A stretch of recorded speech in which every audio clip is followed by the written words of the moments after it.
Hello everyone, आप सभी को मेरा आदर भरा नमस्कार। आज हम डिस्कस करने वाले हैं बिजनेस स्टडीज का एक टॉपिक और आज का हमारा टॉपिक है advantages and disadvantages of partnership. Last video में हमने पार्टनरशिप के बारे में डिस्कस किया था। आज हम इसको इवेल्युएट करेंगे, यानी देखेंगे कि अगर हम पार्टनरशिप बिजनेस करते हैं तो हमें क्या मेरिट्स और डिमेरिट्स रहते हैं। तो चलिए स्टार्ट करते हैं। देखो, एडवांटेज और डिसएडवांटेज से पहले हमें कैरेक्टरिस्टिक्स रिवाइज करने हैं बिकॉज मैक्सिमम वहीं से क्रिएट होते हैं। तो एक बार रिवाइज करते हैं कैरेक्टरिस्टिक्स को। First is formation. फॉर्मेशन की बात करें तो कैसे पार्टनरशिप फॉर्म होती है? एग्रीमेंट। और एग्रीमेंट रिटर्न होना चाहिए? नहीं, रिटर्न भी हो सकता है और ऑरल भी हो सकता है। बिजनेस आपका लॉफुल होना चाहिए। नंबर ऑफ पार्टनर्स की बात करें तो minimum 2 maximum 50। Right, very good. Next है लाइबिलिटी। लाइबिलिटी की बात करें तो लाइबिलिटी कैसी रहती है? लिमिटेड और अनलिमिटेड? Right, unlimited. यहाँ पे ज्वाइंटली और इंडिविजुअली पार्टनर्स लाइबल होते हैं डेट को पे करने के। नेक्स्ट बात करते हैं रिस्क बियरिंग की। तो रिस्क कौन बियर करता है? All the partners. Risk bearing capacity, risk bearing कौन करता है? All the partners. Next one is decision making and control. Decision making कौन करता है? सारे पार्टनर्स करते हैं। ठीक है। कॉन्टिन्यूटी की बात करें तो यहाँ पे लैक ऑफ कॉन्टिन्यूटी है। क्यों? क्योंकि जैसे ही कोई पार्टनर छोड़कर जाएगा बिजनेस, कोई भी रीजन हो सकता है, उसकी डेथ है या रिटायरमेंट है या फिर और भी कोई भी रीजन है, तो उस टाइम जो आपका एग्रीमेंट है वो खत्म हो जाएगा। तो दैट मीन्स बिजनेस कंटिन्यू रहेगा? Answer is no. Business continue रह सकता है। अगर आप बिजनेस कंटिन्यू रखना चाहते हो तो आपको एक नया एग्रीमेंट बनाना पड़ेगा। ठीक है। बट हाँ, एक टाइम के लिए एग्रीमेंट खत्म हो गया तो हम कहेंगे lack of continuity is there. Next is mutual agency. Partner एक दूसरे के डिसीजन को बाउंड करते हैं। लाइक एक ने कोई डिसीजन लिया तो उसका इंपैक्ट दूसरे पे पड़ेगा। लाइक फॉर एग्जाम्पल, एक ने लोन ले लिया, ठीक है। अब ऑब्वियसली उस जो एक पर्सन ने लोन लिया उसके लिए दूसरा पर्सन भी लाइबल है पे करने की, बिकॉज यहाँ पे जो लाइबिलिटी रहती है वो ज्वाइंटली और इंडिविजुअली रहती है। Hope that's clear. अब एडवांटेज और डिसएडवांटेज देखते हैं वन बाय वन। पहले देखते हैं advantages. First is ease of formation and closure. अगर पार्टनरशिप की बात करें तो फॉर्मेशन कैसे होती है? By agreement. तो यहाँ पे फॉर्मेशन काफी इजी है। ठीक है, यानी दो या दो से ज्यादा पर्सन मिलेंगे और वो डिसाइड करेंगे उसको बिजनेस करना है। बस बिजनेस होना चाहिए लॉफुल और वो एग्री कर सकते हैं। हम लॉफुल बार बार क्यों बोल रहे हैं? बिकॉज लाइक फॉर एग्जाम्पल, आप कोई भी अनलॉफुल बिजनेस करते हो, लाइक ड्रग्स का बिजनेस करते हो या समथिंग, तो उसके लिए आप एग्रीमेंट नहीं कर सकते, उसके लिए पार्टनरशिप हम नहीं कहेंगे। ओके। बट हाँ, हमने तो बात की थी कि पार्टनरशिप के लिए एक लॉ होता है। कौन सा लॉ होता है? Right, Indian partnership act 1932। तो यहाँ पे लॉज उसके अप्लाई होते हैं, but still formation is easy because registration जो होता है ना उसका कंपल्सरी नहीं होता। लाइक अब अगर आपको रजिस्ट्रेशन कराना है तो आप करा सकते हो, बट अगर आप नहीं भी कराते तो मतलब आपकी इलीगल नहीं होगा। बट यस, रजिस्ट्रेशन कराना चाहिए बिकॉज कल को अगर आपको किसी पर्सन को केस करना है या किसी को आप पे केस करना है, आप पे केस करने के लिए तो एडवांटेज नहीं होगा। अगर आपको किसी पर्सन पे केस करना है या कुछ आगे बात होगी तो रजिस्ट्रेशन के अपने फायदे होते हैं। तो रजिस्ट्रेशन कराना चाहिए बट कंपलसरी नहीं है। तो यहाँ पे फॉर्मेशन और क्लोजर काफी ईजी रहता है। अगर हम बात करें बाकी फॉर्म्स आगे हम करेंगे ना कंपनी की, तो उसमें थोड़ा डिफिकल्ट होता है। बट ये थोड़ा सोल प्रोप्राइटर से थोड़ा सा ज्यादा हो जाता है, लॉज वगैरह आ जाते हैं, बट कंपनी वगैरह से कम है। तो हम ये कह सकते हैं फॉर्मेशन और क्लोजर यहाँ पे इजी है। ठीक है, hope that's clear. Next is balance decision making. देखो, एक पर्सन डिसीजन लेगा तो एक पर्सन की एक नॉलेज है और डिसीजन मेकिंग कैपेसिटी है। राइट। अब एक पर्सन की को जितनी भी नॉलेज है वो उसके बेसिस पे डिसीजन लेगा, बट अगर उसके साथ एक और पर्सन मिल गया तो ऑब्वियसली जो इन्फॉर्मेशन है वो आपकी इंक्रीज होगी। तो जितनी इन्फॉर्मेशन और जितनी अच्छी इन्फॉर्मेशन उतना डिसीजन अच्छा होगा। कहते हैं ना, जितनों की सलाह लेंगे तो किस हो सकता है कोई बात इसने ना सोची हो कि ये हो सकता है और दूसरे के माइंड में आ गई हो। तो यहाँ पे जो डिसीजन मेकिंग है वो बैलेंस्ड है बिकॉज एक पर्सन नहीं ले रहा, डिफरेंट पर्सन ले रहे हैं और डिफरेंट पर्सन की डिफरेंट नॉलेज है, डिफरेंट एक्सपर्टाइज है। लाइक एक मार्केटिंग के डिसीजन में बोल सकता है कि ये बहुत अच्छे से, फाइनेंस का हो सकता है एक। तो उस तरीके से डिसीजन जो है वो थोड़े बैलेंस्ड रहते हैं बिकॉज एक पर्सन जैसे मर्जी हो बट वो इतने मतलब हर एक चीज में अच्छा नहीं हो सकता। So different partners having experience in different areas of function can take correct decision. तो यहाँ पे डिसीजन के सही होने के चांसेस थोड़े ज्यादा हो जाते हैं सोल प्रोप्राइटर से। तो बैलेंस डिसीजन मेकिंग रहता है। Next is more funds. अब देखो, सोल प्रोप्राइटर में क्या था? एक ही पर्सन था और वही पैसा लगाता था। अब यहाँ पे क्या है? बहुत सारे पर्सन है और कितने हो सकते हैं? 50। तो यहाँ पे मिलजुल कर वो पैसे लगाएंगे और ऑब्वियसली पैसे ऑटोमेटिकली ज्यादा हो जाएंगे। तो यहाँ पे फंड्स की बात करें तो फंड ज्यादा होते हैं as compare to sole proprietor because sole proprietor में एक पर्सन होता है बट यहाँ पे पर्सन ज्यादा हो गए। तो अब जितना भी पैसा है वो बाकी मतलब सारे मिलकर लेकर आएंगे। तो ऑब्वियसली हमारे पास फंड्स की रिक्वायरमेंट, सॉरी, फंड्स की अवेलेबिलिटी ज्यादा हो गई। Next is sharing of risk. अब यहाँ पे सोल प्रोप्राइटर में क्या होता था, तो जो रिस्क होता था ना वो एक ही पर्सन का होता था, जो भी होगा वही झेलेगा। तो एंग्जाइटी, बर्डन, स्ट्रेस एक ही पर्सन पे है कि उसको बिजनेस देखना है। बट यहाँ पे क्या है, रिस्क जो है वो डिवाइड हो गया। So risk involve in running a partnership are shared by all the partners. Risk सारा डिवाइड हो गया, तो रिस्क डिवाइड हो गया तो एंग्जाइटी, बर्डन, स्ट्रेस जो है वो भी डिवाइड हो गया। अब लाइक फॉर एग्जाम्पल इसकी तबियत ठीक नहीं भी है तो वो दूसरे को कह सकता है कि आप बिजनेस देख लो। तो रिस्क जो है वो यहाँ पे एंग्जाइटी, बर्डन, स्ट्रेस थोड़ा कम हो जाएगा। Hope that's clear. Next is secrecy. अगर हम बात करें पार्टनरशिप की, तो पार्टनरशिप के लिए ये मैंडेटरी नहीं है कि वो अपने अकाउंट्स को पब्लिश करे। लाइक अगर हम आगे ना फॉर्म ऑफ बिजनेस ऑर्गेनाइजेशन में कंपनी करेंगे तो कंपनी को ना अपने अकाउंट्स जो है और जो रिपोर्ट्स होते हैं उसको पब्लिश करना पड़ता है, वो कंपलसरी है उनके लिए। अब जैसे वो पब्लिश करते हैं तो उनके सारे मतलब पता लग जाता है सबको कि किस में कितना खर्चा है, क्या है, कैसे प्रॉफिट है। तो उससे क्या होता है कि आपकी जो इन्फॉर्मेशन है ना वो लीक हो जाती है। बट यहाँ पे आपको पब्लिश नहीं करने अकाउंट्स, पार्टनरशिप में कुछ कंपलसरी नहीं है, तो कहीं ना कहीं कॉन्फिडेंशियलिटी आपकी बनी रहती है, आपकी सीक्रेसी बनी रहती है। बट येस, अगर हम बात करें सोल प्रोप्राइटर से तो सीक्रेसी इसकी यहाँ पे कम है। बट अगर हम बात करें कंपनी से तो यहाँ पे सीक्रेसी ज्यादा है, बिकॉज यहाँ पे मैक्सिमम 50% है, बट कंपनी में बहुत सारे पर्सन होते हैं जो हम आगे डिस्कस करेंगे। बट सोल प्रोप्राइटर से अगर कंपेयर करें तो सीक्रेसी कम है, बट कंपनी से कंपेयर करें तो सीक्रेसी ठीक है, बिकॉज मैक्सिमम 50% है और वो सारे मालिक हैं, तो जनरली वो लीक नहीं करते इंफॉर्मेशन को। अब देखते हैं डिसएडवांटेजेस ऑफ पार्टनरशिप। क्या डीमेरिट्स रहते हैं इसके?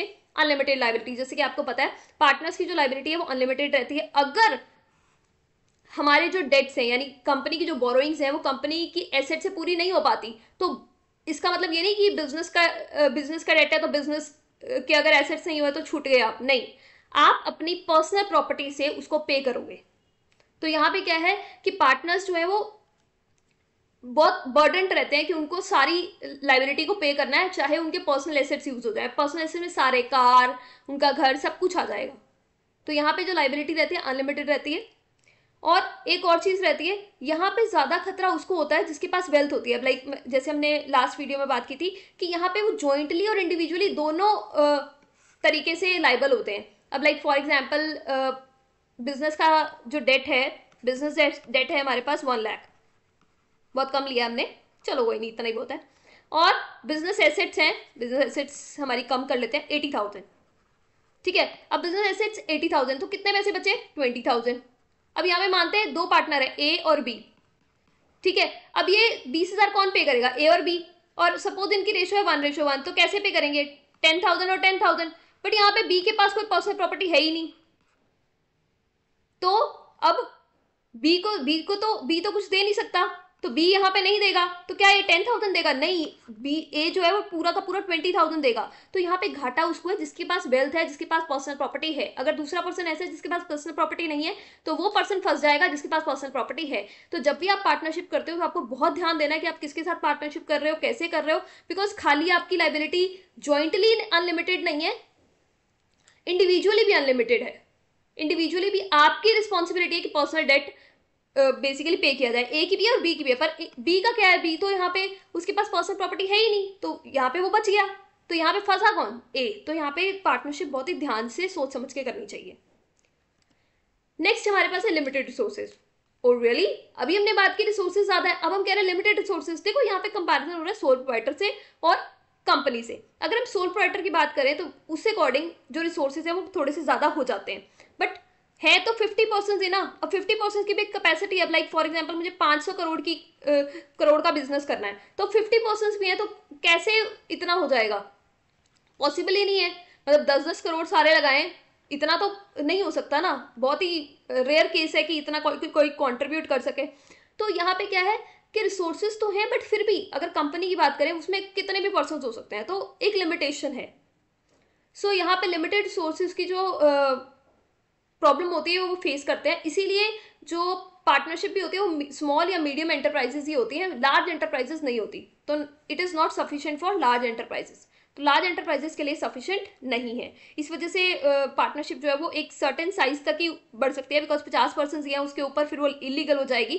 तो इसलिए रिसोर्सेज हमारे लिमिटेड रहते हैं। बट ये अगर हम सोल प्रोप्राइटर से कंपेयर करें तो रिसोर्सेज हमारे ज़्यादा होते हैं, इसीलिए हमने एडवांटेज में उसको डाल दिया। Next is possibility of conflicts. दो बर्तन होंगे तो खड़केंगे तो है ही, सुना होगा आपने। तो यहाँ पे क्या है कि पहले सोल पैटर्न बात करें, एक ही पर्सन है तो एक ही पर्सन को डिसीजन लेना है, उसको पता है सारा मैंने ही करना है। बट जब यहाँ पे बात आती है डिसीजन मेकिंग की तो वो मिलकर करते हैं, मिलकर करते हैं तो कई बार डिसीजन में क्लैशेस हो जाते हैं। कोई कहता है, ए कहता है ये होना चाहिए, यस ये होना चाहिए, और बी कहता है ये नहीं होना चाहिए। अब कौन सा डिसीजन माना जाए, इसमें से कोई बड़ा भी नहीं है। Like joint in the family business की बात करें, उसमें करता होता था, करता बता देता था क्या करें, बट यहाँ पे अब कौन बताएगा। अब इस डिसीजन की वजह से बिजनेस इंपैक्ट होता है, तो कई बार क्या होता है डिसीजन गलत हो जाते हैं। तो इसीलिए इन कन्फ्लिक्ट्स का जो खामियाजा है वो किसको भुगतना पड़ता है, बिजनेस को भुगतना पड़ता है, और अल्टीमेटली किसको भुगतना पड़ता है, दोनों को भुगतना पड़ता है। तो इसीलिए यहाँ पे ये डिसएडवांटेज हो जाता है कि कन्फ्लिक्ट्स होने के चांसेस होते हैं। और ये भी है कि अब लाइक फॉर एग्जांपल ए ने कहा मैं मार्केटिंग देखूंगा, बी ने कहा मैं फाइनेंस देखूंगा, तो मार्केटिंग के अगर ए डिसीजन ले रहा है तो उसका इंपैक्ट बी पे है। तो अगर मार्केटिंग का इसने गलत डिसीजन ले लिया तो दोनों को ही उसका नुकसान हो जाएगा, because mutual agency is there. तो कन्फ्लिक्ट्स की पॉसिबिलिटी यहाँ पे रहती है। Next is lack of continuity. जैसे कि हमने बात की थी, पार्टनरशिप में लैक ऑफ कॉन्टिन्यूटी है। क्यों? क्योंकि अगर कोई पार्टनर पार्टनरशिप छोड़ के जाता है, यानी डेथ हो जाती है, उसकी रिटायरमेंट हो जाती है, इंसॉल्वेंसी हो जाती है, या उसके दिमाग में कोई प्रॉब्लम आ जाती है, तो उसकी वजह से जो एग्रीमेंट बना ना वो खत्म हो जाएगा। तो अब इसका मतलब क्या है, बिजनेस बंद हो जाएगा? The answer is no. अगर like for example A B C partners हैं और बी ने बिजनेस छोड़ दिया, ठीक है, अब ए और सी चाहते हैं वो बिजनेस को आगे कंटिन्यू करे, तो उनको न्यू एग्रीमेंट बनाना पड़ेगा। जो पुराना एग्रीमेंट है वो खत्म हो गया, अब उनको न्यू एग्रीमेंट बनाना पड़ेगा। तो टेम्परेरी की बात करें तो यहाँ पे एक एग्रीमेंट तो खत्म हो गया ना, तो हमारी पार्टनरशिप उसी टाइम खत्म होगी जब किसी ने छोड़ा, तो ए और सी को नया एग्रीमेंट बनाना पड़ेगा। बिकॉज जो पहले पार्टनरशिप थी वो ए बी और सी के बारे में एग्री था कि ए को कितना मिलेगा, बी को कितना मिलेगा, सी को कितना मिलेगा, बट अब ए और सी रह गए, तो इनके बीच में क्या होगा, इनके बीच में कैसी स्थिति रहेगी, तो उसके लिए नया एग्रीमेंट बनाना पड़ता है। However, the remaining partner can enter into fresh agreement and continue to run the business। मतलब ऐसा नहीं है कि वो बिजनेस रन नहीं कर सकते, वो उनको एग्रीमेंट दोबारा करना पड़ेगा, और अगर वो चाहे वो बंद भी कर सकते हैं, मतलब उनके म्यूचुअल पे डिपेंड करता है। Next is lack of public confidence. हमने लास्ट एडवांटेजेस में बात की थी कि सिक्रेसी इज देयर बिकॉज उनको अपने अकाउंट्स पब्लिश नहीं करने, बट अब उनको अपने अकाउंट्स पब्लिश नहीं करने तो पब्लिक को उनके बारे में कुछ पता भी नहीं है, राइट। अब पब्लिक को उनके बारे में कुछ पता नहीं है, तो इसलिए पब्लिक जो है वो उनपे विश्वास नहीं करती। अब लाइक उनको लोन चाहिए तो कोई इतना लोन नहीं देता, क्योंकि उनको क्या पता कि पार्टनरशिप कैसे काम कर रही है, तो उनको पार्टनरशिप के फाइनेंशियल स्टेटस का पता ही नहीं है। तो इसीलिए पार्टनरशिप बिजनेस को जनरली जो लोग होते हैं वो लोन्स नहीं देते, बिकॉज पता ही नहीं है उनकी इन्फॉर्मेशन के बारे में। सो लीगली इनको फाइनेंशियल रिपोर्ट सबमिट नहीं कराने, तो जब ये लोन लेने जाते हैं तो वो पब्लिक जो है वो उसमें कॉन्फिडेंस नहीं दिखाती, क्योंकि पब्लिक को पता ही नहीं है कि वो कैसे काम कर रही है, ठीक है। तो ये देखो, हमारा अगर हमने रिपोर्ट्स फाइनेंशियल रिपोर्ट्स नहीं पब्लिश करने तो एक एडवांटेज हो गया सीक्रेसी है, बट साथ साथ सीक्रेसी है तो पब्लिक कॉन्फिडेंस भी नहीं है, पब्लिक से पैसा नहीं ले सकते आप, तो इसीलिए लिमिटेड रिसोर्सेज भी हो जाता है। Hope that's clear. अब वन बाय वन एडवांटेज और डिसएडवांटेज को रिवाइज करते हैं। एडवांटेज की बात करें, first is ease of formation and closure. Formation और क्लोजर जो है वहाँ यहाँ पे ईजी रहता है, बिकॉज एक एग्रीमेंट करना है, और रजिस्ट्रेशन भी कंपलसरी नहीं है, बट आपको कराना चाहिए, बिकॉज कल को अगर कोई भी झगड़ा होता है तो प्रॉब्लम आ जाती है। Next is balance decision making. यहाँ पे जो डिसीजन मेकिंग है वो बैलेंस्ड है, बिकॉज यहाँ पे एक पर्सन नहीं है, बहुत सारे हैं, तो सारी इन्फॉर्मेशन मिल जाएगी, तो डिसीजन अच्छे से हो जाएंगे। Next is more funds. अब यहाँ पे एक पर्सन नहीं है, 50 पर्सन्स कैन बी देयर, तो अगर 2 पर्सन है, 3 पर्सन है, जितने भी ऐड होते जाएंगे वैसे वैसे आपके फंड्स जो है वो बढ़ जाएंगे। अब यहाँ पे हम कंपेयर किससे कर रहे हैं, मोर फंड्स सोल प्रोप्राइटर से, okay. Next is sharing of risk. Risk जो है वो शेयर हो जाता है, सोल प्रोप्राइटर में एक ही पर्सन है, उसी के ऊपर सारा भार है, उसी को करना है, बट यहाँ पे रिस्क जो है वो शेयर हो जाता है, तो यहाँ पे एंग्जाइटी बर्डन जो है वो पर्सन पे कम हो जाता है। Next is secrecy. सिक्रेसी की बात करें तो यहाँ पे इनको अपने अकाउंट्स पब्लिश नहीं करने, तो secrecy is there. Next is disadvantages.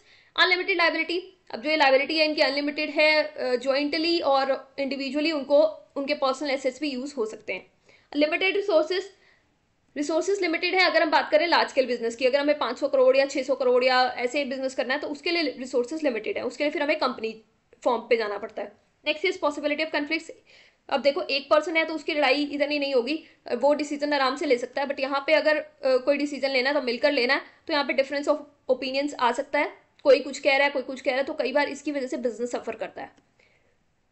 Next is lack of continuity. Lack of continuity का मतलब क्या है कि यहाँ पे जैसे ही कोई पार्टनर लीव करेगा ऑर्गेनाइजेशन को किसी भी रीजन से, वैसे ही आपका एग्रीमेंट खत्म हो जाएगा, आपको नया एग्रीमेंट बनाना पड़ेगा। Lack of public confidence. अब यहाँ पे हम अकाउंट्स को पब्लिश नहीं कर रहे, तो अकाउंट्स को पब्लिश नहीं कर रहे तो पब्लिक को भी नहीं पता कि आप कैसे परफॉर्म कर रहे हो, तो इसलिए वो आप पे विश्वास नहीं दिखाती और आपको लोन्स वगैरह जनरली नहीं देती. Hope that's clear. Thank you so much for watching. God bless you all.